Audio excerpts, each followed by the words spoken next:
शांत सरोवर गंगा जल ताहि तखार।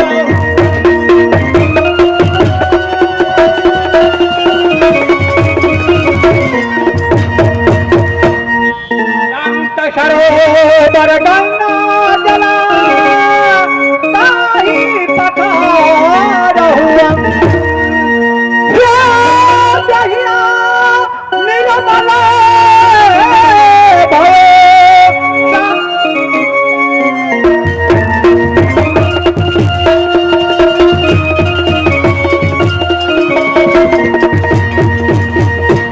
प्रिय बंधु, आप लोग से हार्दिक अनुरोध है, विनती है कि हमारे पार्टी के नन्हे मुन्ने कलाकारों के मुखारबिंद से किसी प्रकार का शब्द निकल जाए उस पर ध्यान न दीजिएगा। अपना पुत्र या संतान समझकर या भाई समझकर माफ कर दीजिएगा। बंधु, हमारी पार्टी से यही गुजारिश है, यही हार्दिक अनुरोध है।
घर हमार मणिपुर, पिताजी के नाम राजा महेश्वर, परंतु मैं के नाम सती प्रभावती और हमार नाम उनके कोख से जन्म 2 बालक, हमारा नाम सीत कुमार और हमरा से छोट भाई के नाम बउआ बसंत।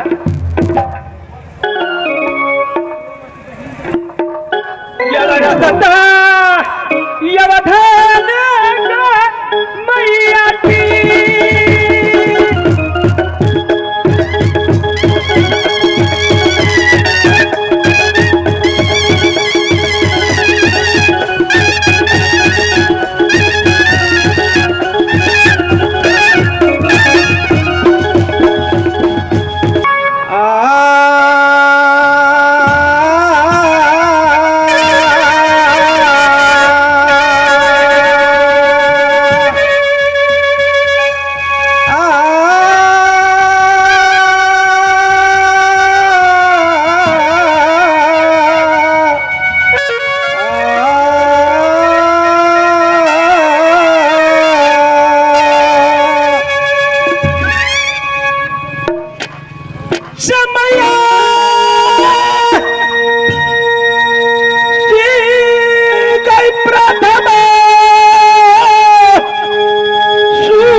मणिपुर 14 कोस के राज पिताजी के नाम राजा महेश्वर, माई के नाम सती प्रभावती। उनके कोख से पैदा हम कहा मणिपुर में ले ली 2 भाई के बिहारी, हमरा के नाम बसंत कुमार। ऐसे में हम कहा कि हमर माई सोना के कटोरा में दूध भात लेके और बटिया धो कि बुआ बसंत कब आए हमरा महल में और खाना खाए।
यहाँ परवा पक्ष में बाबूजी के नाम राजा परमल सिंह और उनके जान से जन्म ले ली एक लड़की। अब ससुरा गई ना गई मानी पूरा में गया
सती प्रभावती, परंतु यह ससुरा हमारे मणिपुर में है। ससुर जी के नाम राजा दक्ष, हमरे कोख से 2 पुत्र जन्म लेलक, लेकिन सोरी घर में जेठ बेटा के नाम रखली शीत कुमार और उतरा से छोट बउआ के नाम रखली बउआ बसंत। से अब धन हमारा हिया है गई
मणिपुर और 14 कोस के राज पर है मणिपुर। और पिताजी का नाम राजा दक्ष और खुद नाम राजा महेश्वर सिंह लगी बाबा सिद्ध बसन दहिया जन्माल दहिया बउआ बचपन में हसल तलाल निकलल और कानो त हीरा कैसे हमरा बुझाइया आई मणिपुर राज में हमरा बउआ सिद्ध बसन के कुछ विचार हम अपना मन में लागल है कि कुछ क्वालिटी तो बढ़िया है का। अब 4 पाउंड में 3 पाउंड बीत गया, अब बाकी रह गया हमरा 1 पाउंड।